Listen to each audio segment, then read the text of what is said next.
여러분 안녕. 노필터 노빠꾸 연애 데이터 노노데이. 오늘은 회피형 남자에 대해 얘기해볼 건데 혹시 내 남자친구도 이쪽인가 싶다면 구독, 좋아요 누르고 이 영상 진짜 끝까지 봐야 해. 요즘 연애할 때 MBTI만큼 사람들이 관심을 많이 가지는 게 애착 유형인데 인간의 애착 유형은 크게 네 가지로 안정형, 불안형, 회피형 그리고 혼란형이 있어. 이 중에서 회피형 남자에 대해 학문적인 내용 말고 보통 사람들이 생각하는 회피형 남자, 즉 평소에는 잘해주다가 싸우거나 문제가 생겼을 때 회피한 남자를 알아볼 건데 그 전에 찐 회피형 남자가 아니라 코스프레하는 남자들도 있거든. 예를 들어서 가벼운 마음으로 몸만 보고 여자를 만났는데 그 여자가 귀찮게 하거나 진지한 사이로 엮으려고 하면 그냥 잠수 타는 경우, 솔직하게 함 잘나고 들이댄 거다 라고 말하면 개새끼 되는 거니까 회피형 남자인 척 하는 그런 케이스는 오늘 주제에 포함 안 되니까 우리 여자친구들 그런 남자는 알아서 잘 거르자고. 그럼 잠수 타고 연락 안 되는 그 새끼 그 남자 과연 어떻게 해야 잘 다룰 수 있을지 알려줄게.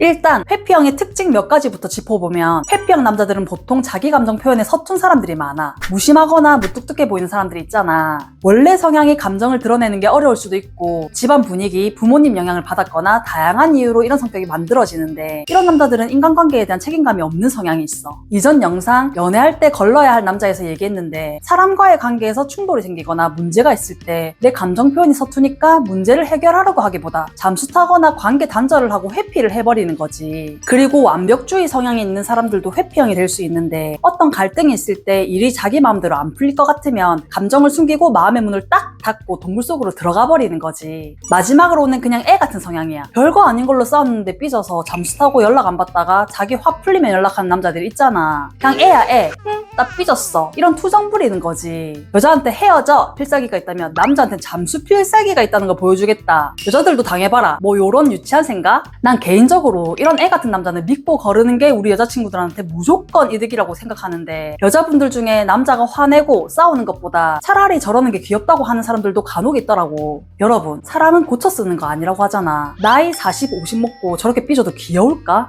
내가 전생에 죄를 많이 지어서 회개하는 마음으로 이 생을 살아가야겠다는 각오로 살 거 아니면 결혼 상대로는 절대 비추. 여기까지 회피형 남자들의 성향을 알아봤는데 지금 회피형 남자를 만나고 있거나 앞으로 만나게 된다면 저런 문제가 있지만 헤어지기는 싫다는 우리 친구들을 위해서 대처할 수 있는 방법을 알려줄게. 그건 바로 기다리는 거야. 사실 이건 다 알고 있지만 실천하기가 어렵지. 하지만 위에 내가 말했던 성향들에 공통적으로 통하는 방법이니까 어려워도 이런 성향의 남자를 만난다면 참아야 돼. 지금 당장 대화로 해결하고 싶고 답답한 마음은 알겠지만 남자한테도 생각 정리할 시간을 줘야지. 계속 왜 그러냐, 뭐가 문제냐, 네가 잘못하지 않았냐, 내가 잘못했다 뭐 이런 말을 한다고 내가 원하는 답이 돌아오지 않아. 괜히 나 혼자 미치는 거지. 나도 말하는 거 좋아하고 싸우거나 의견 충돌이 있을 때 대화로 바로바로 푸는 거 좋아하는데 만약 내 남친이 그런 성향이 아니라면 준비가 될 때까지 나는 그냥 기다려. 내가 지금 당장 right now 말하고 풀어야겠으니까 대답해라, 대화하자 이렇게 하는 건 이기적인 거라 생각해.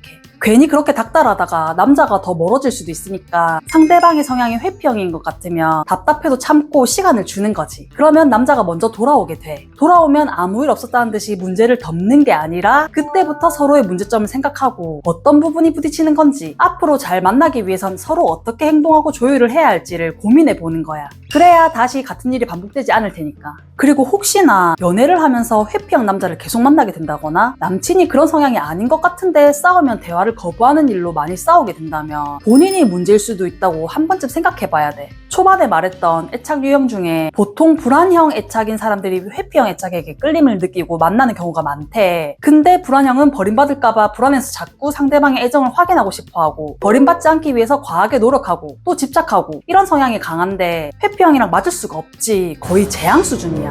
남자친구랑 싸우면 안 그래도 헤어지게 될까봐 불안한데 남친이 대화 쌩 까고 눈앞에서 사라지면 아무것도 못하겠고 계속 남친만 생각하고 더 집착하게 되는 거지. 본인이 이런 불안형 애착이라면 회피형은 만나지 말라고 하고 싶은데 그 남자가 너무 좋아서 못 헤어지겠다, 만나야겠다라고 한다면 몸에 살이 나올 때까지 참아봐. 그동안 소홀했던 친구들도 만나고 일에도 집중해보고 없는 취미 만들어서 열중해보고 그럼 오히려 남자 쪽에서 궁금해하고 고민하다 먼저 연락할 거야.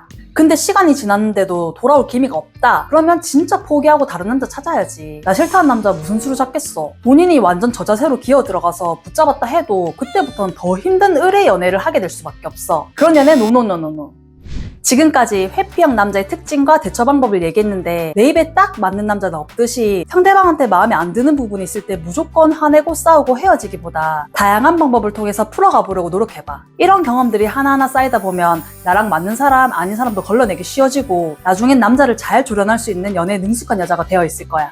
내가 원하는 남자를 만나고 싶으면 그 남자의 마음을 움직일 수 있어야 하잖아? 다음엔 더 강력한 주제를 준비할 테니까 구독, 좋아요 눌러줘. 그럼 see ya!